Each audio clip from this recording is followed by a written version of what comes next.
Hi platform, my name's Jen, I'm an author and I also run a booktube channel which I'll link in the description box down below. Today I want to take you on a trip to Oxford, so please come with me. Oxford is actually the home of my two favourite books of all time, which is a very happy coincidence. So those are Alice in Wonderland and also His Dark Materials by Philip Pullman, and it's the latter that we'll be focusing on today because it's the run-up to the release of the Book of Dust. Walking around Oxford's covered markets and cobbled streets, it isn't hard to work out why Philip Pullman was inspired to write a fantasy series about a girl called Lyra who lives in Oxford and then travels to many parallel worlds.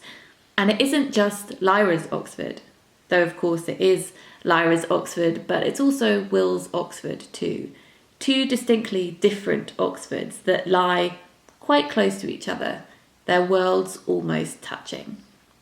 I took a peek at Exeter College, which was Philip Pullman's old college and is the inspiration for Jordan, which is where Lyra lives.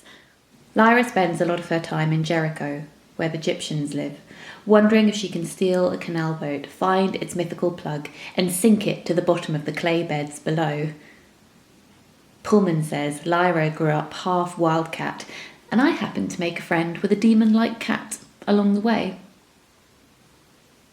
When Lyra tumbles into Will's Oxford, she heads to the Pitt Rivers Museum. This is where she consults the alethiometer about dust and consciousness and the trepanning of skulls. Charles Layton watches her from the balcony above. The Pitt Rivers is a bit of a spot the inspiration place for His Dark Materials. See the skulls, spy the magic, the evolution, the witch demons, the bears, the notes on trips to the Arctic North. I saw Pullman everywhere I looked.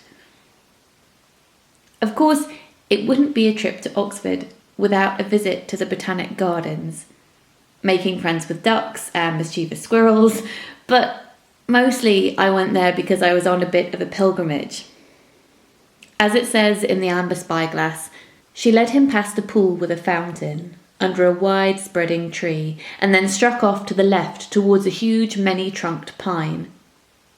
There was a massive stone wall with a doorway in it, and in the furthest part of the garden the trees were younger and the planting less formal.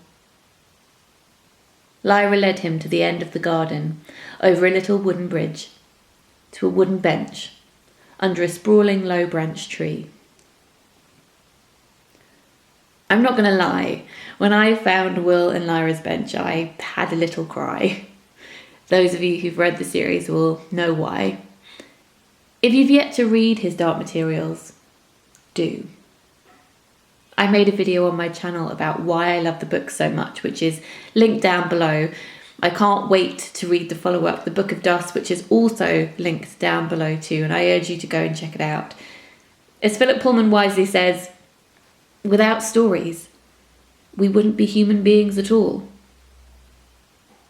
Thanks for watching. Also, what would your demon be?